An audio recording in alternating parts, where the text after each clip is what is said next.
우피치 미술관 소장품은 대부분 메디치 가문이 직접 예술가들에게 의뢰했거나 많은 돈을 들여 수집한 것들입니다.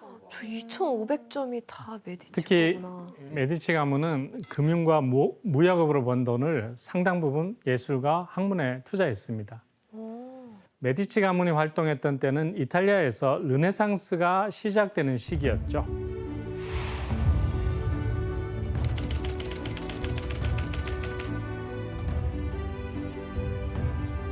그리고 그 핵심은 바로 인간에 대한 재발견이었죠. 바로 이렇게 새로운 바람이 불어오던 때 메디치 가문의 투자가 시작되었습니다. 근데 메디치 집안이 아까부터 보니까 성견지명이 되게 좋은 것 같아요. 맞아요, 맞아요. 네, 저런 예술 작품을 투자했다는 것도 지금으로 돌아보면 좀 굉장한 재산이잖아요. 저것 또한. 맞아요. 그러니까 사업가 기질이 정말 그렇죠. 대단한 있어요, 거예요. 있어요. 예, 맞습니다. 특히 르네상스가 한창이었던 15세기. 할아버지 코시모에게 엄청난 재산을 물려받은 로렌조는 예술가들에게 마음껏 투자했습니다. 당시 재료비까지 포함해서 수억 원의 비용을 주고 예술가들에게 그림을 의뢰하기도 했고요. 때로는 매달 일정 비용을 주면서 돈 걱정 없이 예술 활동을 하도록 후원했습니다. 그래서 지금까지도 르네상스에 대한 막대한 영향을 미친 인물로 평가되고 있는 것입니다. 우와.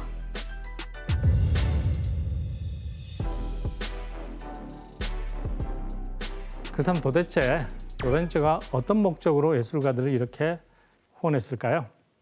메디치 가문을 조금 더 포장하려고 그런 건가?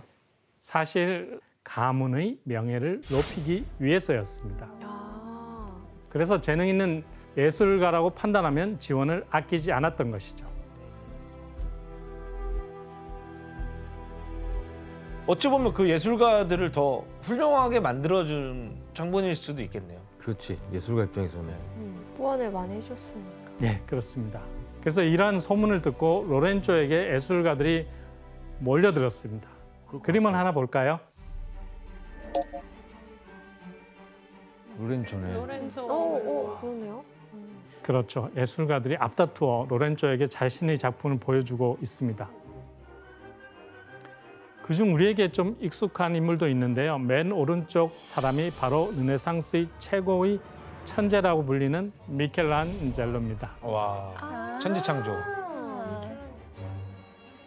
아, 저 조각 그래서 들고 왔구나. 아주 앞에. 젊은 미켈란젤로의 모습이네요. 네. 미켈란젤로에 대한 로렌조 애정은 각별했습니다. 어릴 때부터 재능을 알아보고 고급 인문학 교육을 받게 해주는가 하면 매달 500만 원 정도의 돈을 지원해 주면서 마음껏 작업해봐라 이렇게 했던 것이죠. 미켈란젤로가 인체에 대해서 공부할 수 있도록 해부용 시체까지 공급한 것이 바로 메디치 가문입니다.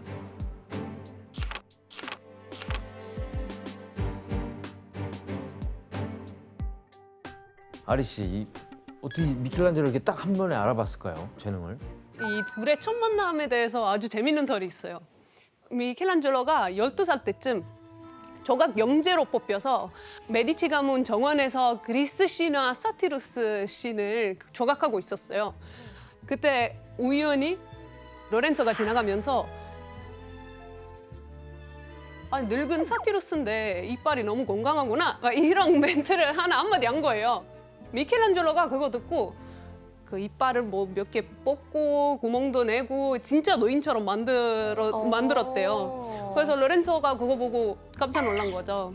그래서 그때부터 미켈란젤로는 로렌조의 후원을 적극적으로 받게 된 거예요. 아니 고집세기로 유명한 미켈란젤로가 그걸 고쳤네. 수정을 했네. 로렌조의 말을 듣고. 자, 그럼 메디치 가문이 특히 많은 작품을 의뢰했던 예술가는 누굴까요?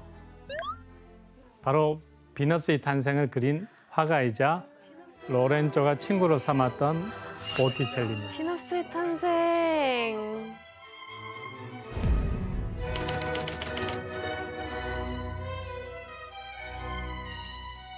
비너스라는 단어를 들었을 때 바로 생각나는 작품인 것 같아요. 맞아요. 굉장히 유명하죠. 비너스는 그때 당시 피렌체에서 가장 최고의 미녀였던 시모네타라는 여자였는데 보티첼리가 사실 이 시모네타를 작사랑을 해서 이 그림에 넣어준 거예요. 근데 시모네타는 유부녀였는데 그때 그 로렌초의 남동생이랑 불륜 관계였어요. 아이고. 보티첼리는 이제 메디치한테 후원을 받아서 사실 시모네타한테 다가갈 수 없었잖아요. 그래서 그냥 옆에서 몰래 짝사랑하면서 그냥 그림으로만 많이 그렸대요. 그런 스토리가. 우피치 미술관에는 비너스의 탄생을 비롯해 여러 개의 전시실에 걸쳐 보티첼리 작품들이 많이 전시되어 있습니다.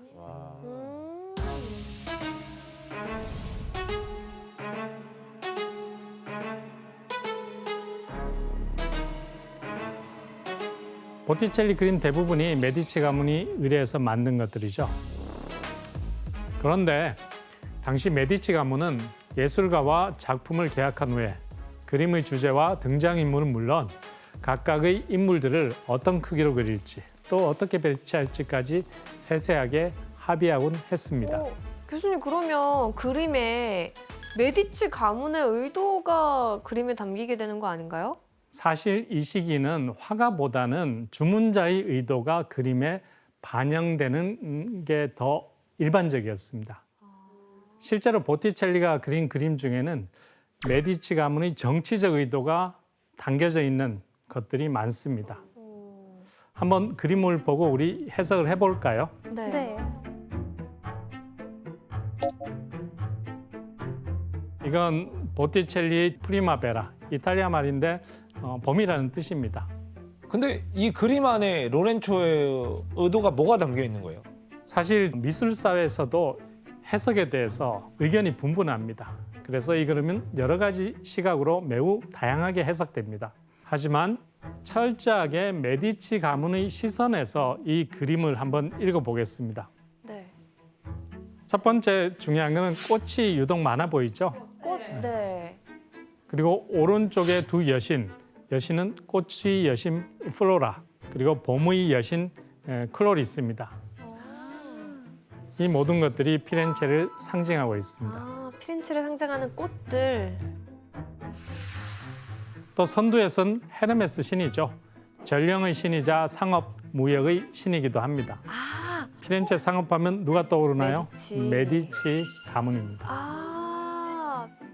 결국 이 그림의 의미를 종합적으로 분석하면 이 그림은 피렌체의 어두운 시기가 가고 메디치 가문이 이끄는 새로운 시대, 즉 봄이 온 것으로 해석할 수 있습니다. 오. 봄이 왔다. 그리고 메디치 가문의 의도가 아주 노골적으로 드러난 궁금하다, 그림이 이거. 있습니다. 그림 한번 볼까요? 네. 궁금하다. 이 그림은 보티첼리가 그린 동방박사의 경배라는 그림입니다. 그런데 이 그림은 사실 메디치 가문 가족 사진이나 마찬가지였습니다. 저 얼굴들이 다 메디치 사람들이에요? 다 메디치 선. 아기 예수의 발을 닦고 있는 첫 번째 동방박사 로렌조 할아버지 코시모이고요. 붉은 망토 걸친 두 번째 동방박사 로렌조 아버지 피에로입니다. 그 오른쪽에 있는 세 번째 동방박사 암살당한 로렌조의 남동생 줄리아노. 줄리아노였죠. 오. 마지막으로 로렌조는 왼쪽에서 이 광경을 지켜보고 있는 것입니다.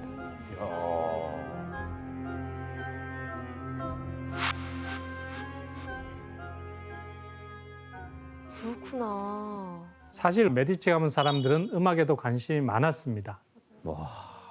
대단하다. 메디치 가문과 프랑스 왕 앙리 4세의 결혼식이 있던 해 축하연이 피렌체에서 열렸는데 바로 이때 메디치가 호원한 음악가들이 대중 앞에서 공연을 했습니다. 이때 만들어진 음악이 프랑스와 유럽에 전파돼서 지금의 오페라로 자리 잡게 되었던 것입니다. 그런데 메디치 가문이 르네상스에 결정적인 영향을 미쳤다고 할 수 있는 분야는 예술뿐만이 아니었습니다. 대중에게 잘 알려지지 않은 분야가 또 있었는데 그게 바로 학문이었습니다.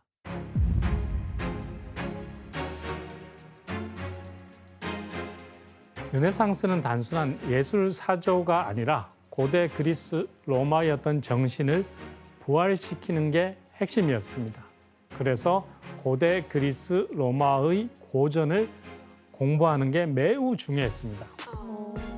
이를 위해서 메디치 가문이 설립하고 후원한 중요한 클럽이 하나 있었습니다. 바로 플라톤 아카데미아였습니다. 아카데미요? 아카데미.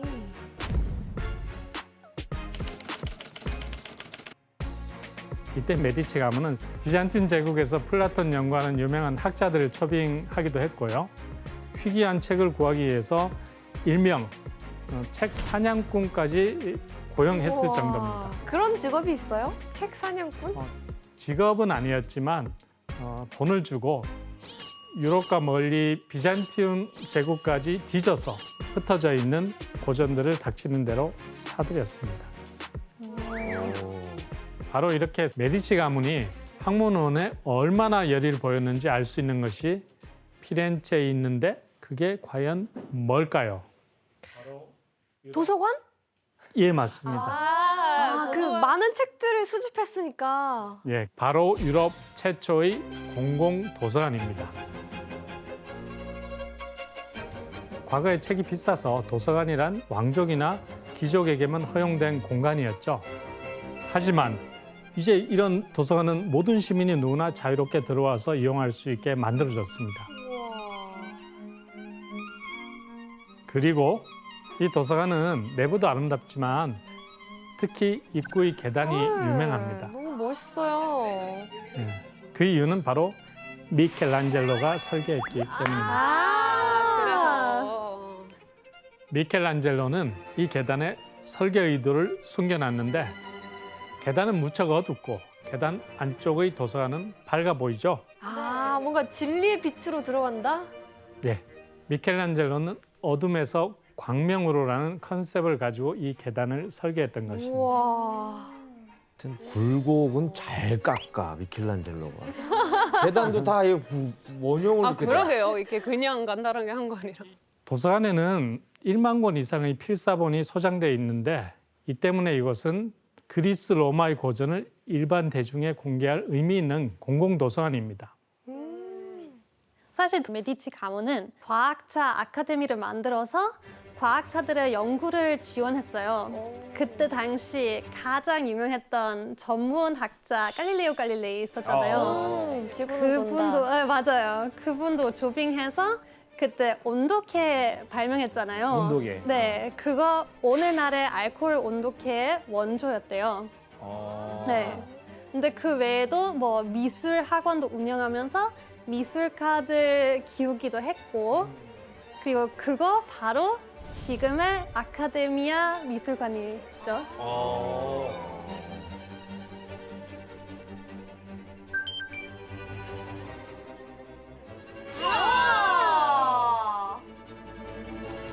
와, 진짜 웅장하다. 와. 소름 돋았어.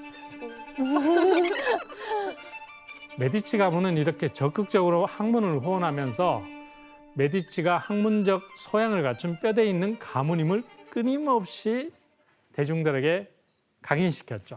아니 진짜 와 아니 평민으로 태어나서 돈을 얼마나 번 거예요? 아니 돈이 부러워요, 진짜. 와. 야, 진짜 너무 대단해. 메디치 가문은 돈과 권력 이 모든 것을 손에 쥐었지 않습니까? 그렇지만 사실 큰 고민이 하나 있었습니다. 뭐죠? 그림 왼쪽 자세히 보시면 옆방에 있는 금고 속에 은행가의 붉은색 심장이 들어있다는 것을 확인하실 수 있습니다. 고민이랑 연관돼 있다고요? 쉽게 얘기하면 지상의 재물을 축적하지 말라는 교회의 가르침을 어기고 금고에 재물과 마음을 쌓아둔 이자 대부업자의 탐욕을 그려낸 그림입니다. 탐욕은 당시 교회에서 규정한 7가지 제목이 있습니다. 그 중에 가장 중하게 여겼던 죄였던 것입니다. 그럼 나중에 또 지옥에 떨어질 수도 있고. 때문에 당시 은행업자, 이자 대부업자들은 자신들이 지옥에 떨어질까 봐 굉장히 두려워했습니다. 교회는 이들에게 구원을 얻는 방법을 이렇게 가르쳐 줬습니다. 부당하게 얻은 이자와 부당한 이익을 원주인에게 돌려줘라. 돌려줄 사람이 없으면 교회에게 기부하라. 메디치 가문은 그냥 은행도 아니고 무려 유럽 당시 최대의 은행을 운영하는 은행가였습니다. 그래서 천국 가기 위해 엄청난 돈을 쓰기로 했는데요. 이 돈을 무엇을 했을지 확인해 볼까요? 그 엄포를 했잖아요. 그냥 기부하라고 천당 갈 거면.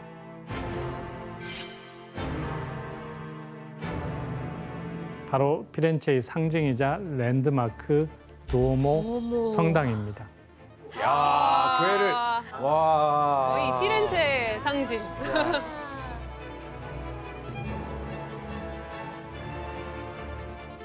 사실 두오모 성당은 압도적인 크기 아름다운 돔으로 유명하지 않습니까? 네.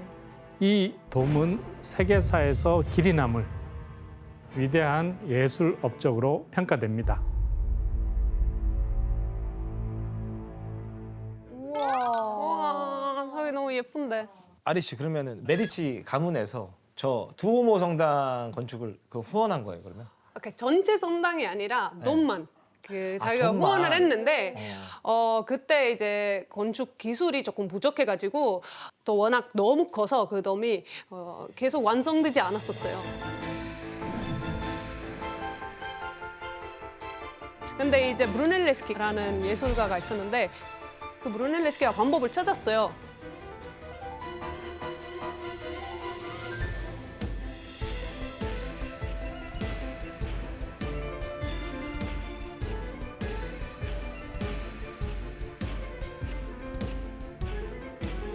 근데 돈을 너무 필요한 거예요. 그래서 거의 16년 동안 후원을 해서 돔을 이렇게 완성될 수 있었어요. 진짜. 어마어마하다 저 규모가. 그렇게 해서 저 두오모 성당에 돔이 탄생을 한 거네요. 그 메디치는 천당 가고 싶어서 이렇게 후원한 거죠? 메디치가 꼭 두오모를 천당 가기 위해서 후원했다기보다도 자신이 지은 죄를 씻고 구원을 얻기 위한 것이었습니다. 실제로 메디치뿐만 아니라 이자 대부업자들은 가장 확실하게 천국 가는 방법이 교회를 화려하게 치장하고 그를 통해서 구원을 얻는 게 가장 효과적인 방법이었던 것입니다. 그래서 메디치 가문은 두오모 성당뿐만 아니라 피렌체 전역에 걸쳐서 성당과 수도원에 엄청난 후원을 아끼지 않았습니다. 그중에 산마르코 수도원이 있습니다. 그전까지 산마르코 성당은 후원자가 없어 방치되고 있었습니다. 메디치 가문이 여기에 거금 4만 플로리, 약 400억 정도의 돈을 후원해서 15세기 피렌체에서 가장 부유한 수도원 중 하나로 탈바꿈시켰습니다.